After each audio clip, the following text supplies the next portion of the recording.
September 13th, 2022 is today. Last night the Lord presented something to me, and today He began unveiling things, one right after another, which you're going to see in this video. If you are not completely stunned and have the chills flowing through you by the time that I finish talking about this, you are going to be absolutely stunned at the revelations that are being revealed today. Some dream that I had back at home when my mother was alive. I had such a vivid dream, and I'm going to be talking about that dream and how I did not understand the dream until today, and what was revealed to me. And then God gave me proof right after He showed me. So I'm going to be talking about a lot of different things. I may break this up into several parts because it's going to be long information.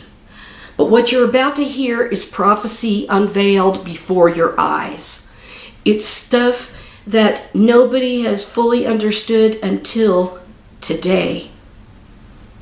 I intend to do another video about the Queen, and that would be Elizabeth II, and also a little bit more information about her and the connection of the heavenly Jerusalem.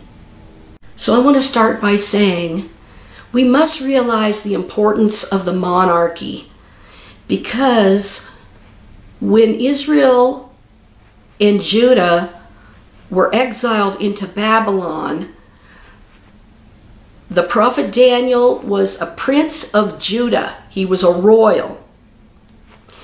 And he also wrote down the prophecy that was to be sealed until the time of the end.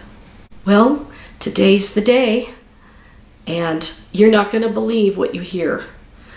I am so blown away myself, and there was one thing after another that was unveiled.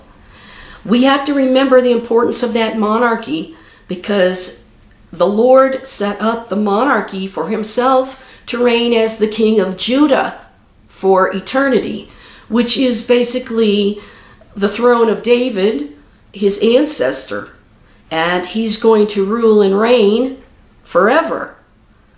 And He's going to come down. Right now we're in Elul, the time when it's said that the king is in the field, the time when God comes down to visit His servants. And Queen Elizabeth II had stated in the title of her book, "The Queen and the King She Serves."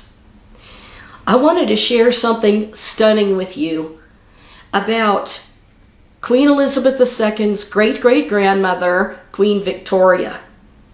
You don't have the chills when I finish reading this. This was put forth by BibleTruthPublishers.com from The Journey and Its End by James Pollock Algernon.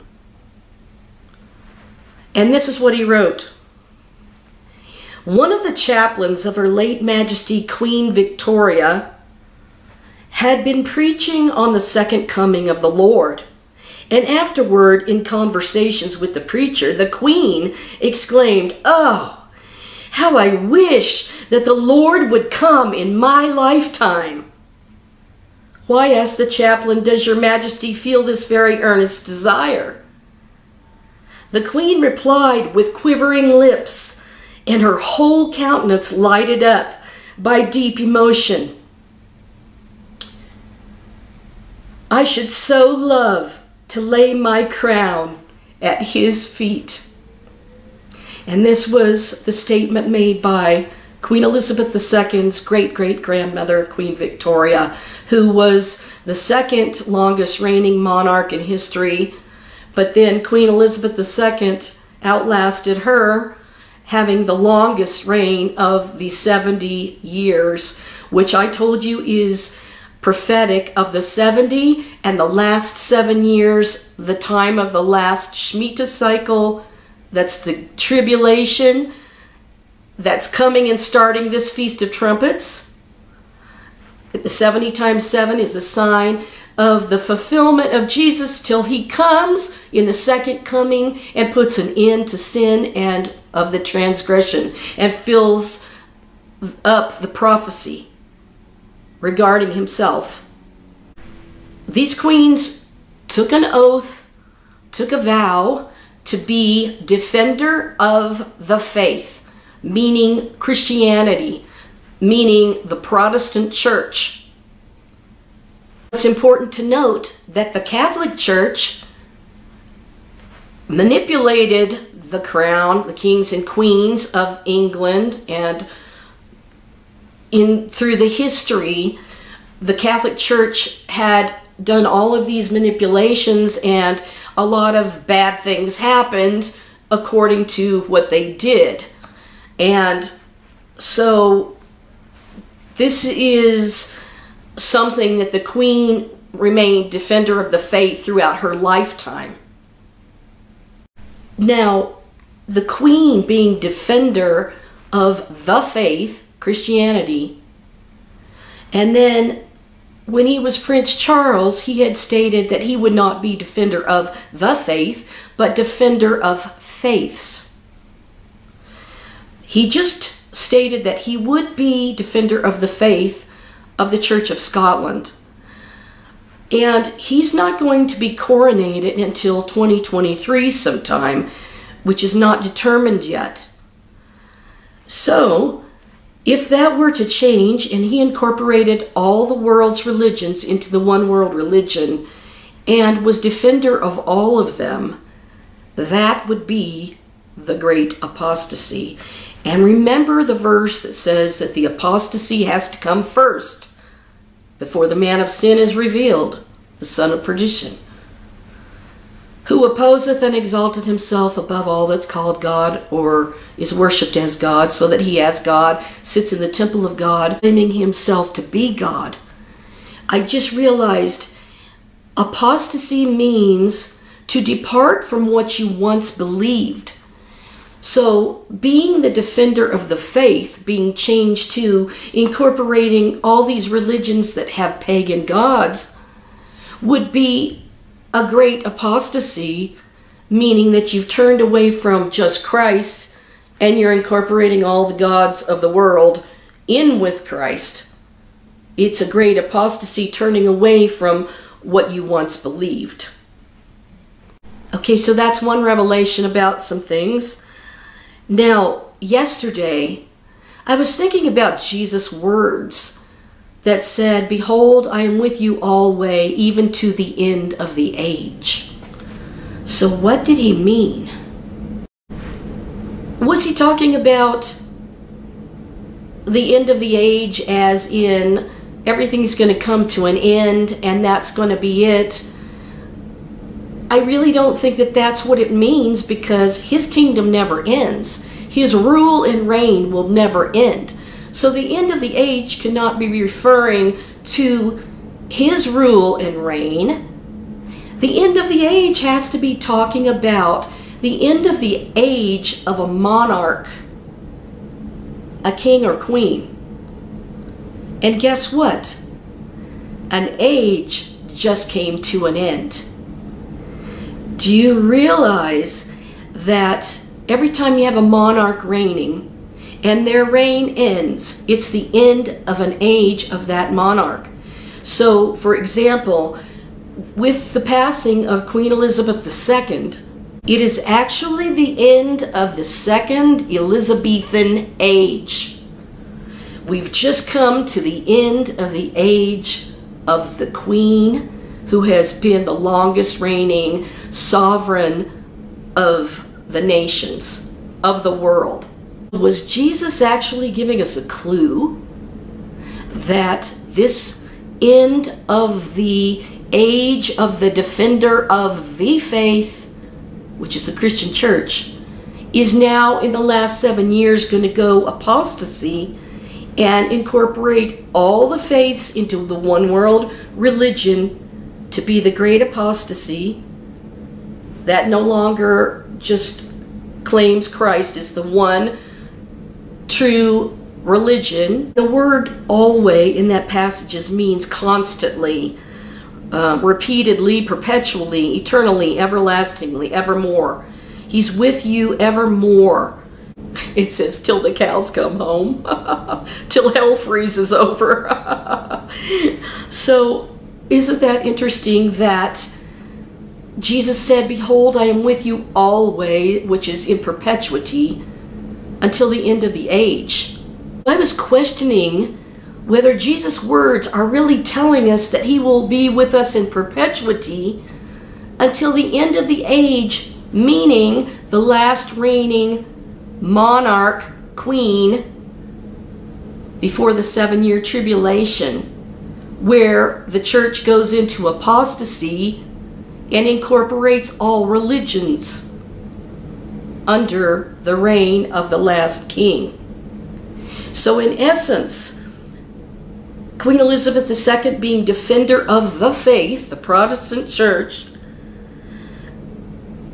means that the church age would be coming to an end with the death of Her Majesty. And this apostate one world religion will begin from here on out for the last 7 years, as soon as Rosh Hashanah, Feast of Trumpets, God's holy appointed time, starting his high holy days. That is the start of the Jubilee. It will be the start of the new 7-year Shemitah cycle, which is the agricultural cycle. As I was just pondering, could that mean this is the end of the church age for the one world religion to take over the last 7 years?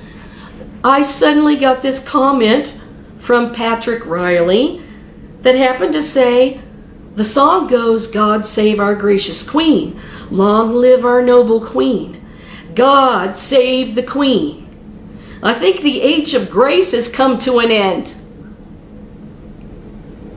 This was confirmation of what God had just been telling me by that, behold, I will be with you always, even until the end of the age. The end of the second Elizabethan age, which ends the church age. Do you have the chills yet? Just wait. Patrick went on to say this, and I don't know about this part, but he said, it strikes me interesting that from the day of her passing to the last day of Tabernacles on the Torah calendar is 40 days. Could this be the sign of Jonah? Which I don't know about that, but we now have from her death 40 days to repent. If not, then things start popping the next day in Shemini Atzeret. Here's hoping. Well, I did a video about Shemini Atzeret. Now remember, there was a prophecy about the coming of Jesus and the crossing of the people over the Jordan River into the eternal promised land, dealing with Shemini Atzeret. And it happened on the 10th of Nisan when they crossed over. But it was basically prophesied, they read the book of Jonah in Shemini Atzeret. And then back when they crossed over with Joshua, it was Nisan 10 before Passover. So I wrote back to Patrick and I said the Lord had just been unveiling things one right after another, and he just gave me confirmation that it's the end of the church age, because she was the defender of the faith. And now with a monarch, even though he claims that he's going to be defender of the faith of the Church of Scotland and probably the Church of England, he has said in the past that he will be defender of faiths. So that means all the world's religions coming together, including all the pagan gods, and anybody can worship anyone that they want to. So that means an apostasy, turning away from what you once believed and what you once defended. Now I had this incredible thought, and I told Patrick that was his comment was a verification to me and a confirmation. I said, what if the Queen was resurrected? Now I don't know if she will be, but what if she was, as defender of the church, resurrected in front of the whole world at the time of the Feast of Trumpets, or just before. As we know, the king is in the field right now, which means God is going to be descending from heaven to meet with his servants. And the queen wrote a book called The Queen and the King She Serves, which is Jesus. Monarchy has to play a huge role in the final prophetic events of what's coming for this last 7 years, because it's going to end the kingdoms of this world, and the kingdoms of this world are going to become the kingdom of our Christ, our Messiah, our Lord. And all of this is leading to this right now before your eyes. And wait till I show you what God has revealed today. Can you imagine what greater witness that would be if the Queen and our loved ones are resurrected out of their graves right at this time leading up to Rosh Hashanah, leaving the last 7 years to start of the Great Tribulation, and the new king, the new monarch, taking over and going to incorporate the one world religion at some point. So I told Patrick, wouldn't it be absolutely incredible if the Queen was resurrected right at the time of Rosh Hashanah, Feast of Trumpets, or soon before then? And remember, the Jews believe that the resurrection of the dead will take place at the Feast of Trumpets. And this is why they take a stone and put it on their, they go to the grave, to the cemetery of their loved one, and they put a stone on their grave preceding, like the day before Rosh Hashanah, Feast of Trumpets begins. They go to their graves because they believe their ancestors will be resurrected at that time. So I said the Jews believe that the resurrection of the dead will take place at the Feast of Trumpets. And remember, that's God's coronation day, the King of Kings and Lord of Lords coronation day. Wouldn't that be something if that was Resurrection Day and the dead come out of their graves, and because the Queen was defender of his gospel, that she would come out of her grave in front of the entire world as a witness, as a final witness, before the two witnesses come, of course, to try to convince Israel that Jesus' gospel is the truth and his testimony. And I said, oh my word, it just makes my skin tingle. The whole world is on the cusp of something so profound, and most people are not going to be aware. So it's going to come as a super shock.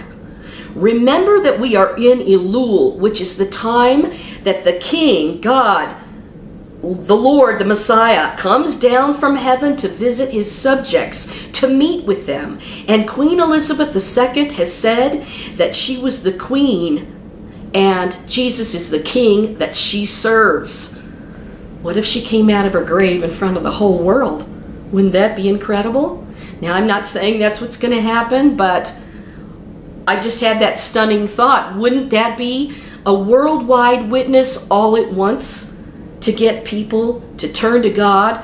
And then we're going to go into the 7-year time of the Great Tribulation, or the Tribulation, I should say. So now we can add the end of the Second Elizabethan age.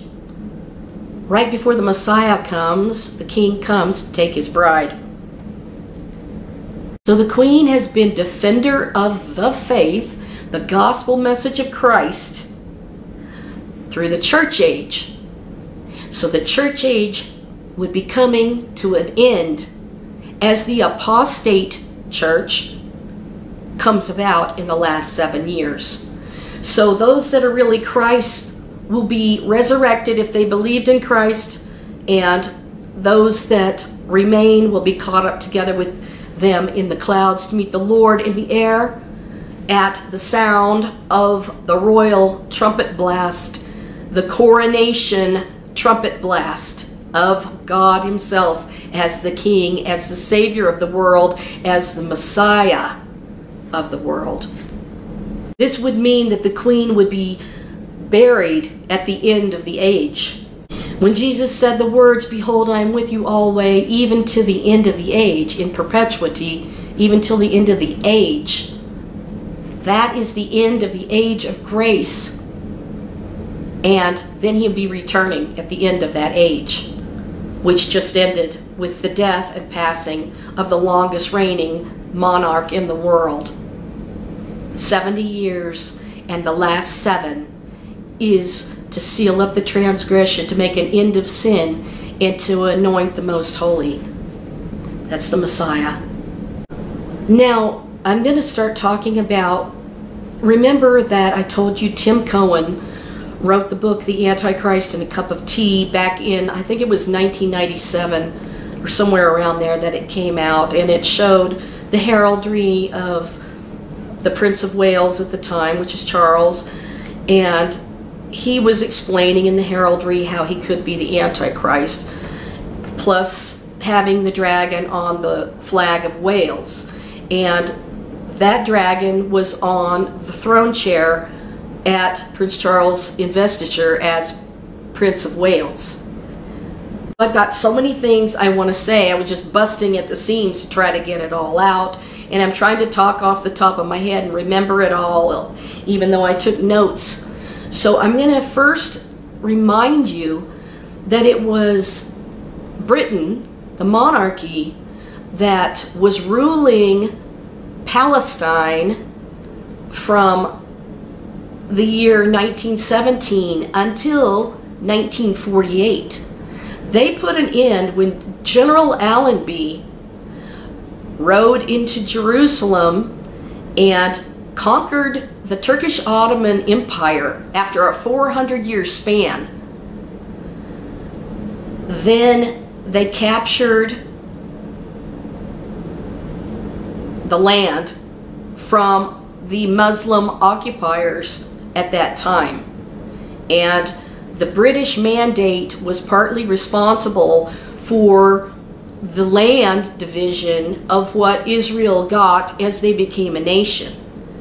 So the monarchy was in direct control of Israel becoming a nation. And I think this is one big clue that this King Charles III is somehow going to be given some sort of kingship over Israel and going to bring everything back there to Jerusalem. And this is going to set it up for the return of Jesus Christ as King of Kings and Lord of Lords in Jerusalem.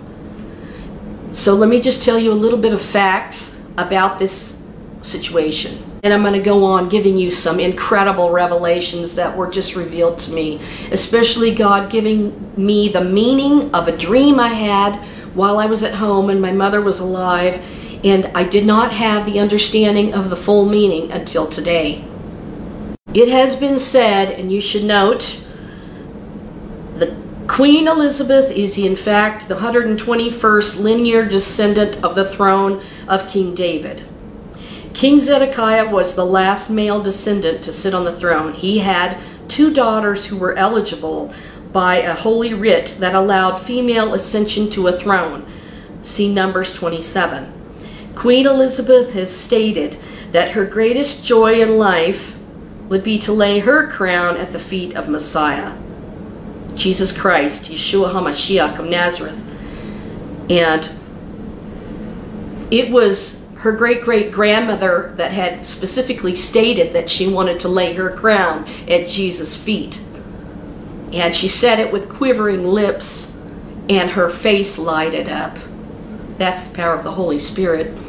So if they believe that King Charles III is also of that descendancy of the throne of King David, it wouldn't be much for Israel to allow him to rule over them as their anointed one, leading up to the coming of King of Kings, which is Jesus. You must remember that the British monarchy ruled Palestine, and that was from 1917 until 1948 when Israel became a nation. The British Mandate of Palestine was a League of Nations mandate to the United Kingdom in Palestine. It began after the British had conquered Palestine from the occupation of the Ottoman Empire for 400 years in World War II.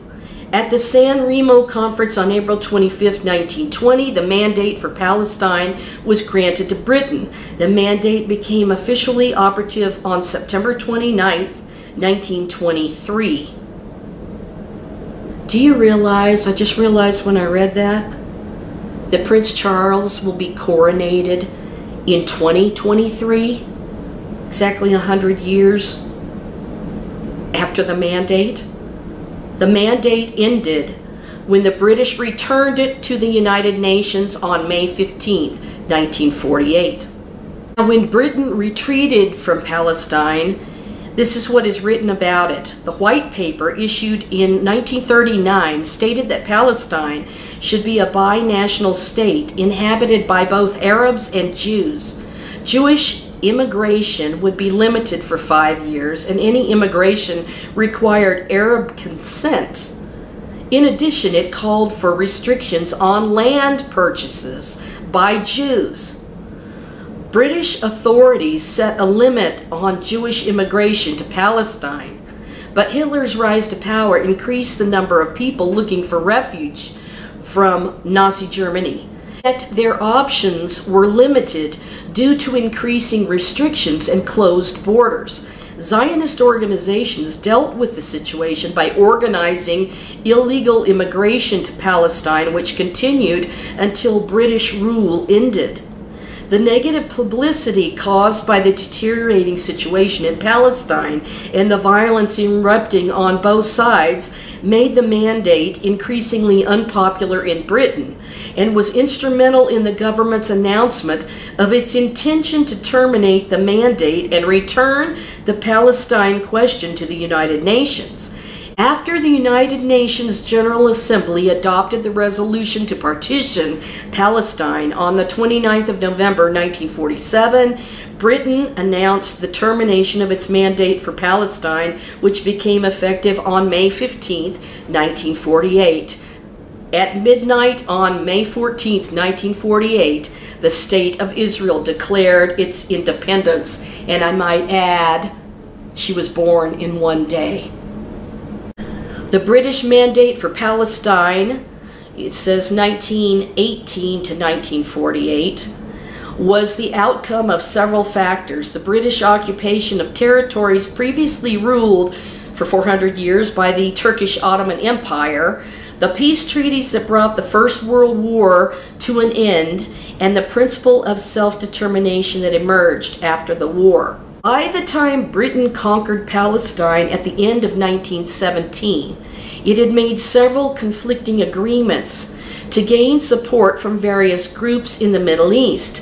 These included the Hussein McMahon Correspondence, 1915 to 16, a series of letters exchanged during World War I in which the British government agreed to recognize Arab independence after the war in exchange for Hussein ibn Ali, king of Hejaz, 1853 to 1931, launching the Arab revolt against the Ottoman Empire. The Sykes-Picot Agreement, 1916, which divided the Middle East into British and French spheres of influence, and the Balfour Declaration, 1917, in which the British government committed itself to a national home for the Jewish people. Before the British occupation, Palestine was part of the Ottoman Syria. The British Army ruled Palestine until a civil administration was established on July 1st, 1920. Britain was granted a mandate for Palestine on April 25th, 1920 at the San Remo Conference, and on July 24th, 1922, this mandate was approved by the League of Nations. And now Queen Elizabeth has died in 2022, exactly 100 years later. The British were given a dual mandate, that is, on behalf of Palestine's inhabitants, on the one hand, and on the other of international society. The Balfour Declaration was incorporated into the preamble and the second article of the Mandate for Palestine. Britain thus also had a dual obligation towards both Arabs and Jews. While the mandate included the main parts of the Balfour Declaration, such as the proclamation of support for a Jewish national home under the mandate's terms, Britain had an obligation to conduct its policy in Palestine in accordance with the needs of both Jews and Arabs. This included creating political administration and economic conditions that would facilitate the independent rule of the communities under British control. These objectives were an integral contradiction in the mandate. The British determined the borders of Palestine according to other agreements they had made with their allies. For example, they transferred the east bank of the Jordan River to the control of Abdullah ibn Hussein, 1882 through 1951, of the Hashemite dynasty, and appointed him king of Jordan in recognition of his support during the war. During the Mandate era, two different social systems developed under one political framework, a Jewish one and an Arab one. So that set the stage for those calling themselves Palestinians and those calling themselves Jews. One society had its own welfare, educational, and cultural institutions, and they gradually became politically and economically independent of one another.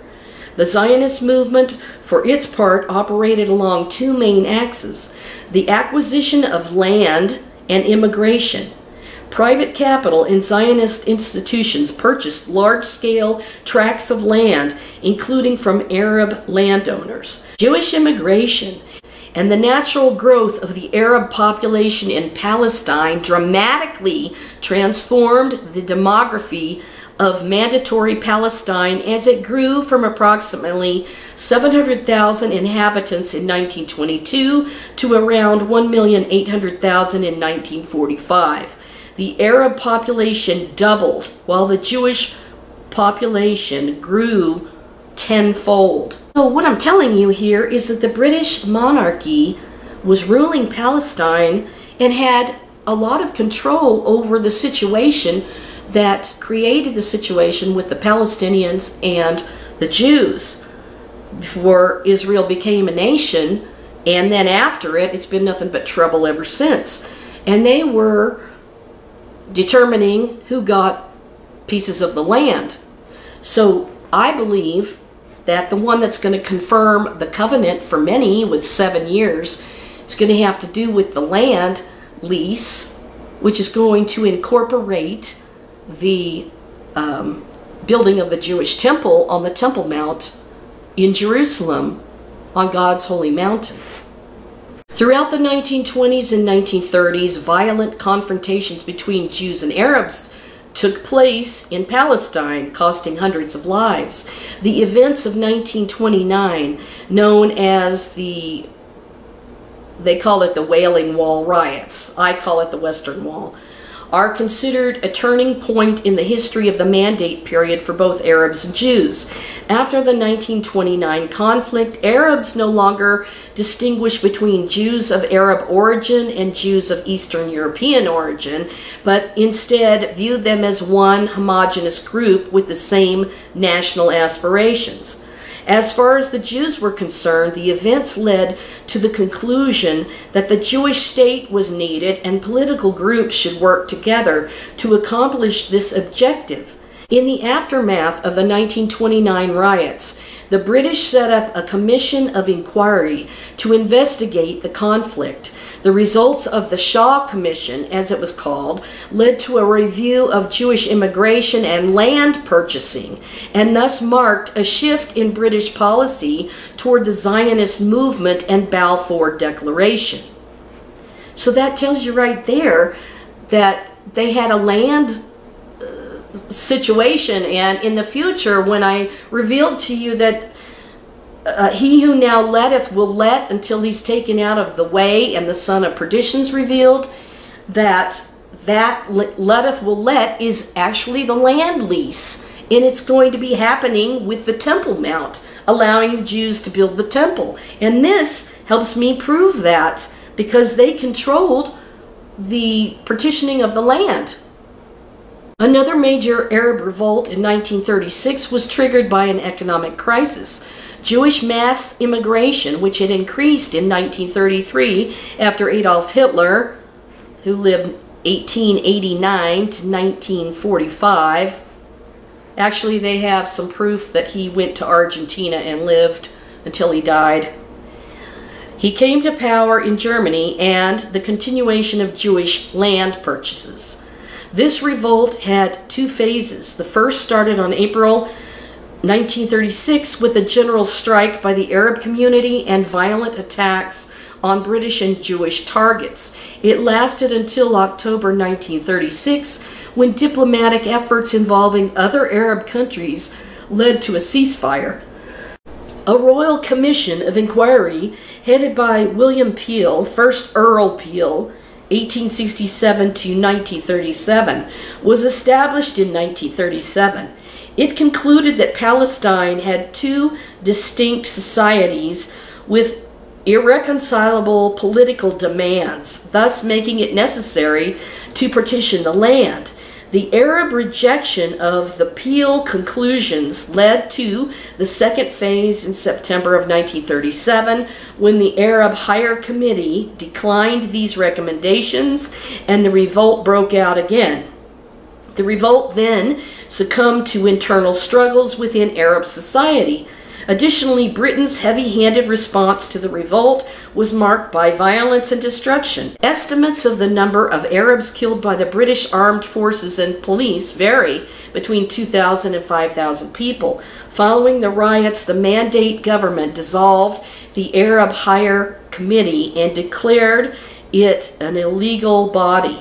In response to the revolt, the British government issued the White Paper of 1939, which I just read a few minutes ago. These events weakened Arab society to such an extent that after World War II, it failed to recover and did not attain political achievements in the wake of the 1948 war.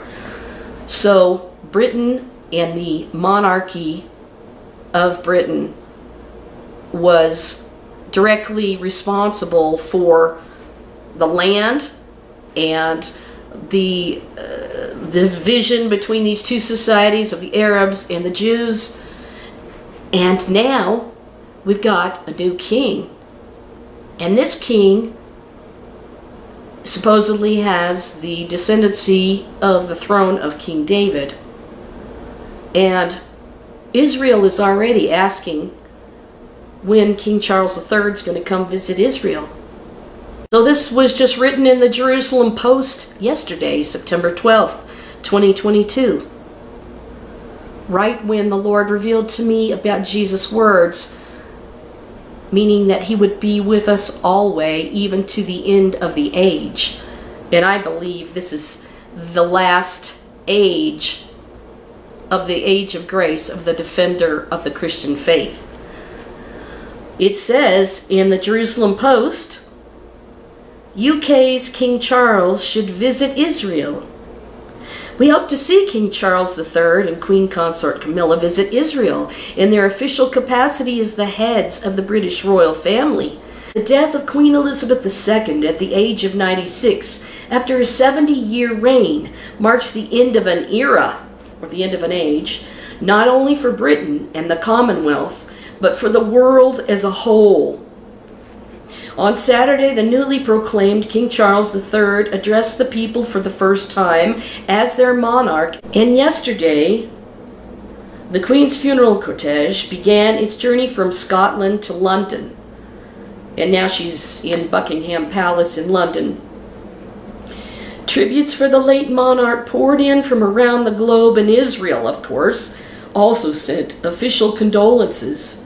President Isaac Herzog said, Queen Elizabeth was a historic figure. She lived history, she made history, and with her passing, she leaves a magnificent, inspirational legacy. Throughout her long and momentous reign, the world changed dramatically, while the Queen remained an icon of stable, responsible leadership and a beacon of morality, humanity, and patriotism. Prime Minister Yair Lapid also offered condolences to the royal family and the people of the United Kingdom, saying, "She leaves behind an unparalleled legacy of leadership and service." Leader of the opposition, Benjamin Netanyahu, in his condolence message said, "She was a legendary sovereign, a beacon of integrity, and a steward of a second Elizabethan age, which will be remembered down the centuries." Is the age of grace coming to an end?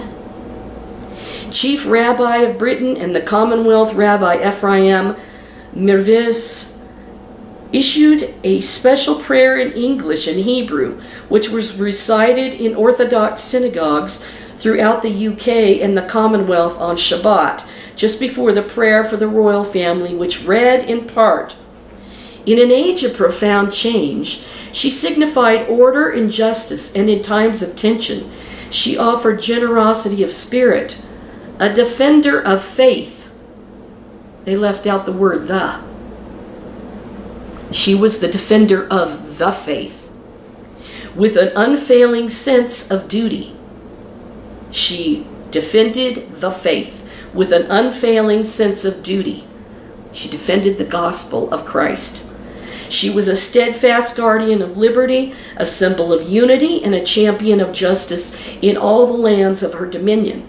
In life, she was a most gracious monarch who occupied a throne of distinction and honor. In death, may her legacy inspire the nations of the world to live together in righteousness and in peace. British Jewry also paid tribute to the late Queen and amended the prayer for the welfare of the royal family to reflect the change in the monarchy. Queen Elizabeth II was Britain's longest reigning monarch, and her passing will inevitably bring about changes.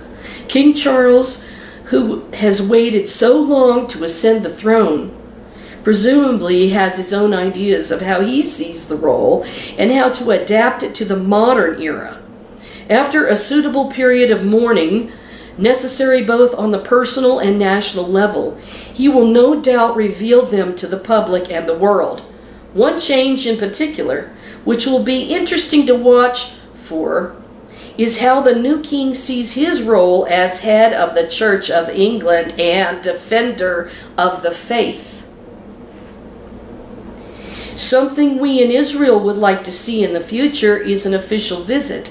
The Queen traveled widely to some 120 countries, including those which were part of the Commonwealth and many that were not, although she visited Jordan, Egypt, and other countries in the Middle East and North Africa.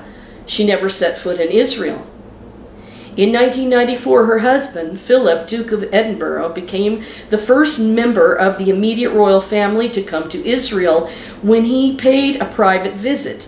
He came to honor his mother, Princess Alice of Greece, a righteous Gentile who saved Jews during the Holocaust and who is buried on the Mount of Olives in Jerusalem. Two of Queen Elizabeth's sons, Prince Edward and the new King Charles, paid unofficial visits, but only in 2018 did her grandson, Prince William, now next in line for the throne, pay an official royal visit, when Israel was celebrating its 70 years of independence. Charles returned in 2020, this time officially, for the commemoration of the 75th anniversary of the liberation of Auschwitz-Birkenau. It is assumed that the reason the royal family in the past avoided Israel was in large part due to concerns by the British Foreign Office about a possible Arab backlash, and maybe also due to resentment over the violence that marked the end of the British mandate here. The end of an era also marks the start of a new one. We send our condolences to the royal family, the British people, and the British Commonwealth, and wish King Charles III the wisdom and fortitude necessary to carry out his duties successfully in challenging times. And we hope to see King Charles III and Queen Consort Camilla visit Israel in their official capacity as the heads of the British royal family. They would receive a royal welcome. Where this is leading to is so astonishing, and I'm going to have to come back and film second part of this because my battery just ran out. So I'll be back.